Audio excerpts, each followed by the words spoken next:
Cette conférence de presse sur l'actualité que nous savons portant sur le pétrole et le gaz, qui depuis un moment agite un peu aussi bien les Sénégalais que les acteurs politiques, pour demander aux Sénégalais et aux différentes parties prenantes, c'est-à-dire la société civile, le président de la République et les associations qui œuvrent dans le domaine du pétrole et du gaz, de faire des concertations. Parce que nous avons conscience que si nous ne partageons pas un espace de dialogue pacifique, pacifié et constructif, eh bien, ce qui va se passer, c'est ce qu'on est en train de vivre aujourd'hui, c'est-à-dire des situations de conflit. Et quand les situations de conflit s'installent, il est toujours plus difficile de trouver la bonne solution et l'unité. Et c'est pour ça, encore une fois, nous revenons pour insister et dire qu'il n'est pas trop tard pour tenir une concertation nationale sur le pétrole, le gaz, et nous y ajoutons même le fer, le pétrole et les zircons. C'est uniquement dans le cadre de ces concertations que les Sénégalais non seulement peuvent avoir toutes les informations concernant leurs ressources, combien, elles sont où, quels sont les contrats qui ont été signés concernant ces ressources, combien nous allons gagner, comment les gérer, comment ces ressources vont profiter aux populations sénégalaises. Donc, encore une fois, c'est pour nous l'occasion de demander que cette concertation soit menée. Il faut qu'on aille vers cette concertation. Ça, c'est la première chose.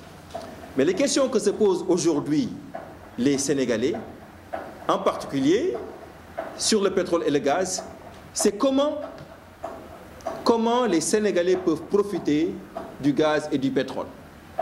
Les Sénégalais ne le savent pas. Ils savent que le Sénégal a du pétrole, qu'il va probablement gagner de l'argent, mais qui est aujourd'hui en mesure de dire « voilà ce que cet argent va me rapporter à moi, à ma famille, à mes enfants ». Personne. Pourquoi? Parce que le gouvernement, l'État jusque-là, n'a pas posé sur la table un plan, un modèle économique, une stratégie qui va permettre justement de faire que ces revenus pétroliers profitent aux Sénégalais. Et ça, c'est un problème. La seule chose que l'État dit, c'est qu'on va répartir cet argent entre les structures de l'État. Quand ces revenus vont être répartis entre les structures de l'État, aucun de vous, aucun de vos ménages ne va profiter de ces revenus. Cet argent sera dépensé comme des ressources ordinaires par l'État. Même le fonds qu'on appelle Fonds des générations futures, c'est de l'argent qu'on va mettre dans une caisse, et le jour que l'État aura des problèmes, comme actuellement, parce qu'il y a des chantiers qui sont à l'arrêt, l'État viendra prendre cet argent pour payer.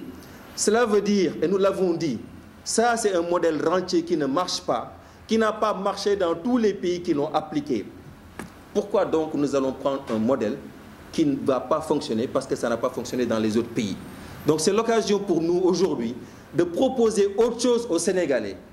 Dans la Constitution, il est dit que ces ressources naturelles appartiennent au peuple.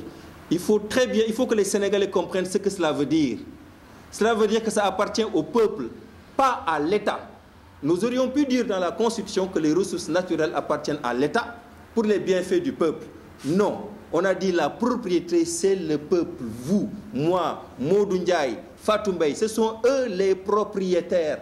Ça veut dire que nous pouvons décider de prendre cet argent et de le mettre dans un fonds distinct qui ne va pas aller dans le budget de l'État et qui va aller directement aux populations qui vont les dépenser dans des produits 100% faits au Sénégal.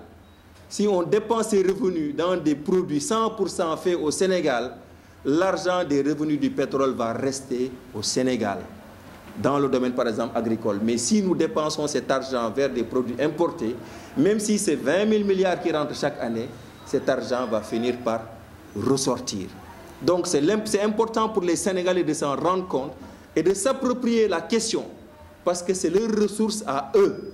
Si les Sénégalais ne font rien et sont juste là passifs à attendre l'État qui va bientôt prendre une loi qui va effectivement répartir cet argent entre les structures de l'État, ça veut dire que ce principe constitutionnel qui dit que ça appartient au peuple, l'État va le violer en disant que cet argent va aller aux structures de l'État.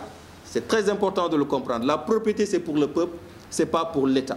Donc pour nous, c'est important de donner ce message aux Sénégalais pour ne pas accepter une loi qui va tout simplement se contenter de répartir les revenus du pétrole entre les structures de l'État. Si cette loi passe, elle n'est pas encore passée, parce qu'on a passé 2 lois sur le pétrole, une loi sur le code pétrolier et une autre loi sur le contenu local, mais la loi de répartition des revenus n'est pas encore passée. Donc il faut qu'on informe les Sénégalais pour qu'ils disent « nous voulons que ces revenus profitent aux ménages et ensuite au secteur privé, et pas que cet argent aille à l'État ».